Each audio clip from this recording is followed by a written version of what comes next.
এই যে আমরা যে বলি যে কেউ সংখ্যালঘু কেউ সংখ্যাগুরু, এর মধ্যে বাজে কথা কিছু নাই। সংখ্যালঘু বলে কোনো শব্দ থাকতে পারে না।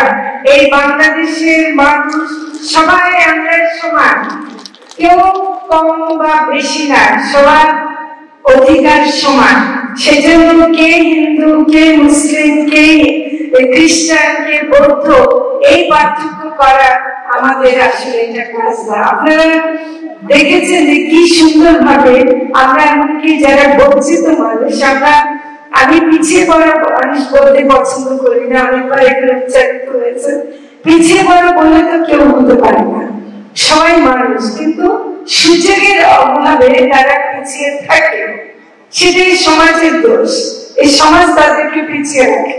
তো সেখানে আমি দেখছি যে এই বাংলাদেশ যেভাবে শিক্ষা দিয়ে, স্বাস্থ্যের সেবা দিয়ে, কাজের সুযোগ করে দিয়ে তাদেরকে সামনে নিয়ে আসছেন, এটা অসাধারণ একটা কাজ। এটা কিন্তু এনজিও বলে না, এটা আমি মনে করি যে এনজিওরা যে কাজ করে অনেক ভালো কাজ করে, কিন্তু হিট বাংলাদেশের মতো সংগঠনগুলো তারা একটা মানবতার শিক্ষা থেকে এসে কাজ করে।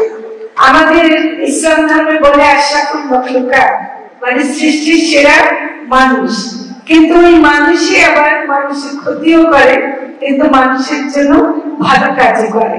তো কাজে আমরা যদি আশরাফুল মাখলুকাত হতে চাই, তাহলে অন্যের সেবা করাটাই আমার একমাত্র কাজ হতে পারে।